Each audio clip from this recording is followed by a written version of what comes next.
का आता का दापकेळी बसली का तुझी? आणि काय करू तू स्वतःला मंत्री समजतोस ना? अरे पण असं झालं तरी काय मला सांगणार आहात की नाही? काय झालं असं वाटलं? अरे बोल आता का वाचन बंद झाली का तुझी? काय करू गाढवा पुढे वाचली गीत आणि रातचा गोंधळ कसा आनंदा जबान सांभाळून बोला. मला काय माहिती बोलतोस तू? आता तुझं ते तूच कर. अजय आनंद आज तुम्हाला झालं तरी काय? मी की नाही सकाळीच माडीवर लेखन करायला बसलो होतो. आणि ते सुद्धा कसलं दिली तर नाटकाचं. तुला काय वाटलं कवितेचं? कविता करायला सुद्धा डोकं लागतं महासाहेब.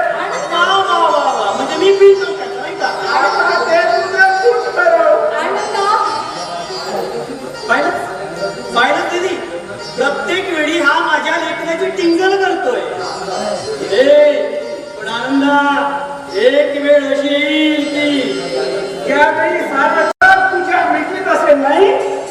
आनंद सॉरी दीदी.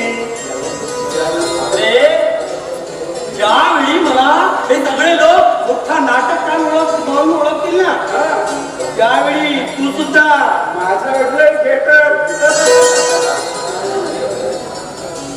आनंदा जय हरी असं का वाटतं तुम्ही वैरासारखे? अरे एकमेकांच्या पाठीला पाठ लावून जन्माला आलात तुम्ही. अरे निदान माझ्या जीवात जीव असेल तर मी तुम्हाला असं दोघांना पाठवणार नाही. असं बोलू नको दीदी.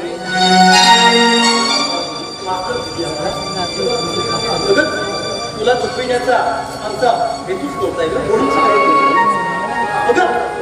आमचे रोज असंच चालतंय. असंच असतं आमचं. त्यात एवढं वाईट वाटत नाही. मागणी आपल्या पिल्लांना एका जागेवरून दुसऱ्या जागेवर थंडात पकडून देतात. त्या पिल्लांना तिथे दात नाही होत.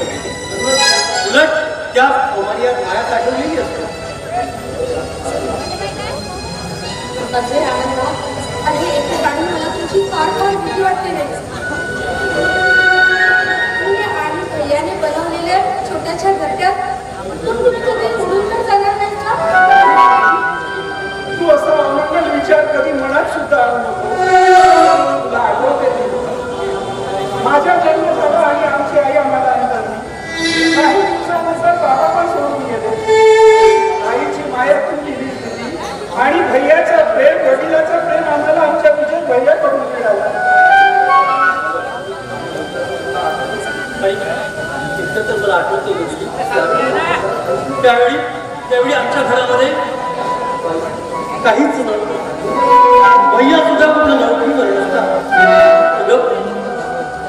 घरात आणण्याचा एक कोण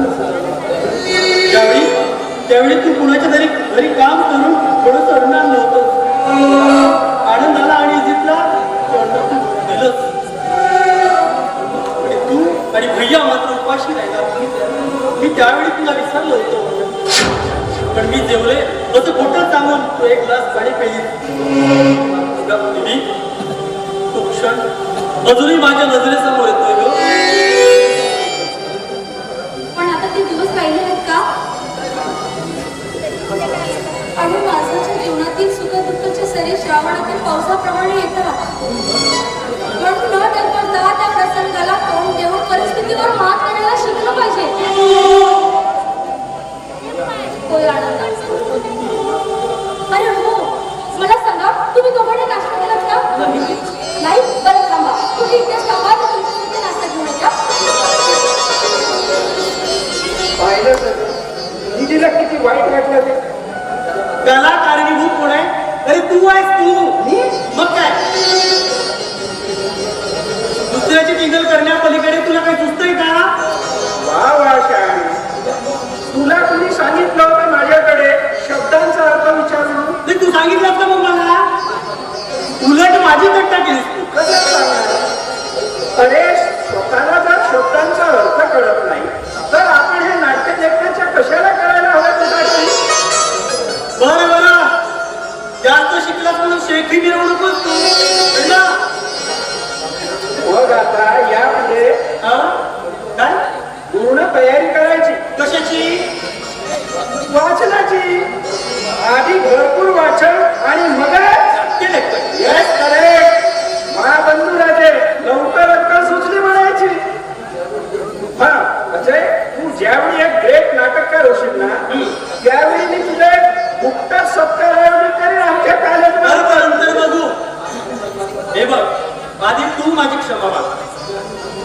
ही आणि मी क्षमा मागू मग काय की का बुवा माझ्या नाट्यलेखनाची टिंगल केल्याबद्दल भरपूर वाचन केल्याशिवाय काहीच लिहू नये ही आयडिया कुणाची आता तुझी मग हो ना हो मग तूच माझी क्षमा मागतो हा चल छे, छे. आता लवकर आता मी कशी जमा मागणार तुझी अरे अरे मी तुझ्यापेक्षा वयानं मोठा आहे कळलं इथं वयाचा प्रश्नच कुठे आहे? तुला क्षमा मागायचं आहे चल मग. अरे चल. इथं वयाचा प्रश्नच कुठे आहे? चल. अरे नाही तू नाही, नाही, नाही, तू. अरे आधी तू अरे तू क्षमा अरे तू माग. मागवती. चूक कुणाची अरे माझी जर येते वयाने मी मोठा आहे ना. अरे, नाही, काय केलं तुमच्या राम लक्ष्मणाचं? राहण्याचीच वाट पाहत होतो अरे रावणाची कलियुगातील हो आला ना तू काय आमच्या समोर काय अरे माझी टिंगल करता काय अरे तू मला काहीच कशी पण नाही रे छे छे, छे, छे. हल्लीची पिढी ही फारच बेताल चालते चुकताय का तुम्ही काय आमच्या पिढीला चुकीचं मार्गदर्शन करून तुमची पिढी कीड लावत आहे शिव शिव शिव अरे तुमच्या जिभेला मुळीच कसं नाही रे हा अहो काका काय तुमच्या तरी आहे का जिभेला हाडो हजिया अरे तो सांभाळून बोल काय रे माझ्यासारख्या महाताऱ्याची थट्टा करतो काय अरे माझ्या ठिकाणी जर तुमचा बाप असता तर तुम्ही तसंच बोलला असता का रे काका तशी वेळ आमच्यावर कधीच आली नसती कारण आमचे बाबा तुमचे असे तुमच्यासारखे नव्हते आज्या तुमच्या पुढे काय बोलावं हेच मुली कळत नाही काय तुमच्या भैया नाही करत ना नाही कशाला काय हो आमचा भैया दुसऱ्या भैयाला आणायला गेला स्टेशनवर मग काय कुणाला अजित का हो तरी अरे तरी तुमची जीभ अशी सैल सुटत चालली आहे हा तुमच्यापेक्षा कमीच काका अज्या काय आजोबा काय मी तुमचा आजोबा आहे का रे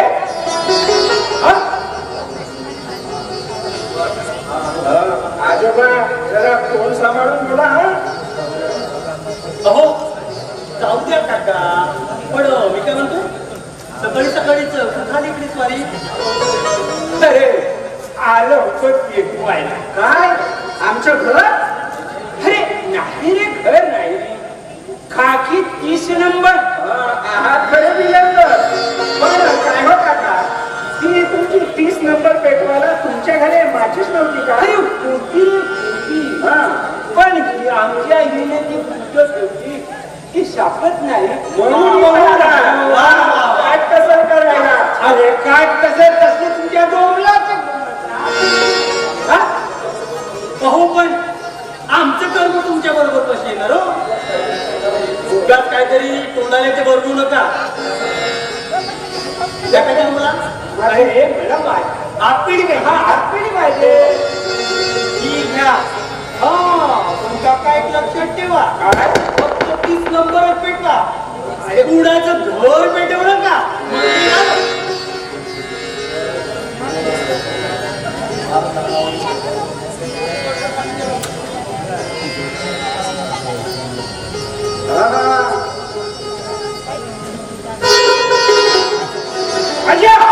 अरे तुला काय माहिती आहे का रे ना पेटवा पुन्हा पेटवा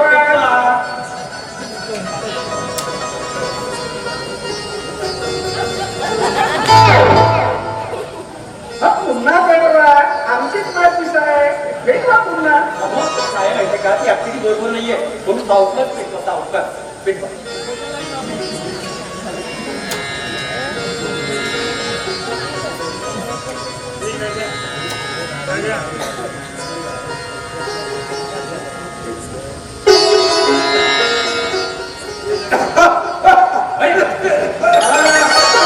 हळू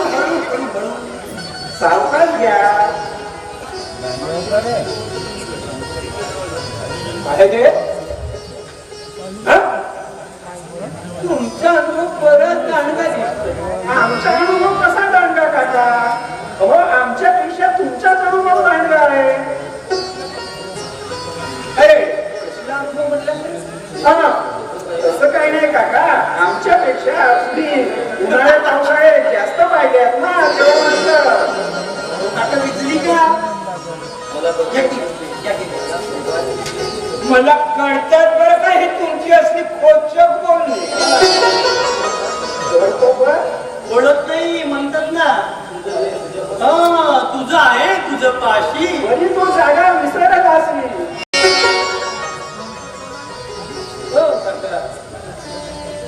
जागा विसरला असेल.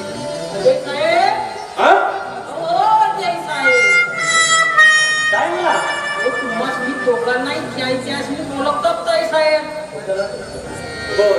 काय प्यायला का?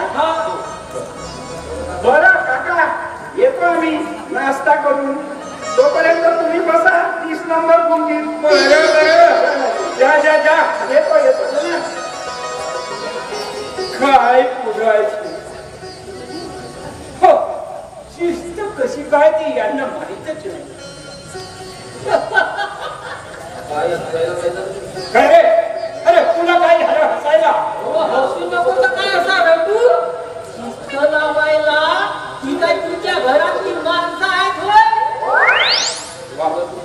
तुला सुद्धा ह्यांच्याच मार लागलेलं दिसतंय. त्यात काय बिघडलं हो? शान्या माणसाच्या संगतीत मूर्खाचं सुद्धा परिवर्तन होत या. आणि म्या तर करून चालू माणूसच आहे. बोला जास्त फाजीलपणा बोलशील तर खबरदार काका, मोठ्या अंगासनी हात लावले तर तुमच्याकडनं मार घ्यायची म्या काय तुमच्या घरचा नौकर आहे होय? विजयला भेटू मग दाखवतो कसं बोलायचं ते. तुम्ही आणखी काय करणार शर्व? समजा आयुष्य तुमचं असंच गेलं. असं म्हणजे कसं होय रे? दुसऱ्याच्या कलागती लावण्या. बोला हा काका, खबरदार माझ्या अंगाशी हात नका लावू. तुमच्याकडनं मार घ्यायची तुमच्या घरचा नौकर थोडीच आहे. काय झालं मला? काय नाही ताई साहेब. काका तुम्ही केव्हा आला? आला पण बेटा काय? हा तुझा नौकर शहाणपणा शिकवतोय मला. काका त्याचं काही मनाला लावून सोडू नका.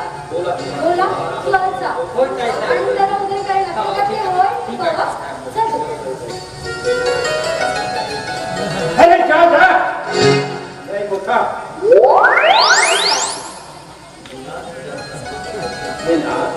फक्त तुझा हा चांगुलपणा एक दिवस तुझ्या नासास कारणीभूत ठरणार आहे. पण असं का म्हणताय काका तुम्ही ना? अगं तू समजतेस तशी ही दुनिया नाही आहे. अगं हर घडी या जगाचे रंग बदलत असतात. थोडी अजून तू लहान आहे. अगं या जगातील खऱ्या खोट्याची अजून तुला जाणवणे बरोबर आणि म्हणूनच तू अशी वागते. अगं या जगाकडे दूरदृष्टीने पाहण्याचा प्रयत्न कर. अगं नाही तर नाहीतर या वनव्यात जळून तुझी राख होईल करून राय पडून. अहो आज तुमच्या विचारांना वेगळी दिशा का बरं लागली? आणि ती सुद्धा तुझ्याच फक्त तुझ्या हे उतारलेला लागलेलं वय पाहून माझ्या काडीत कसं अगदी तीड तीड तुटतोय भरत आहे ना. फक्त तू आपलं मन मारते अशा भावाच्या संसारात. पण बेटा भाऊ कधीच जन्माला पुरत नसतात.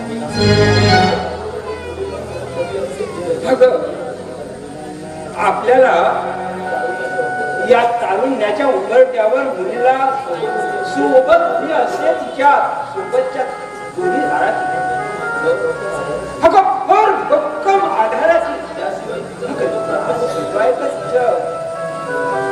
तिच्या जन्माचं साखर होत नाही. मीना काही दिवसांनी माझ्या या वैद्याची प्रचिती येईल का तुला? काका नका असं बोलू. तुमचे शब्द ना शब्द माझ्या काळजाला चटून करून जातात.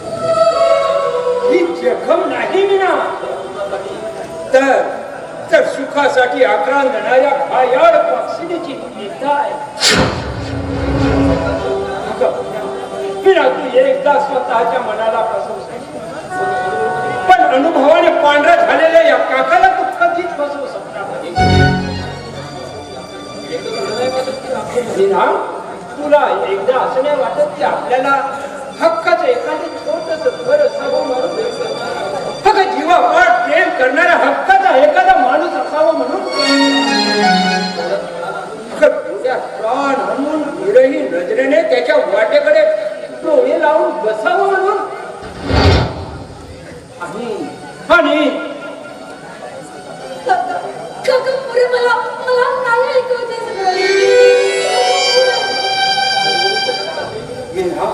हळूहळू माझ्या या बोलण्याची प्रचिती तुला पटत चालली.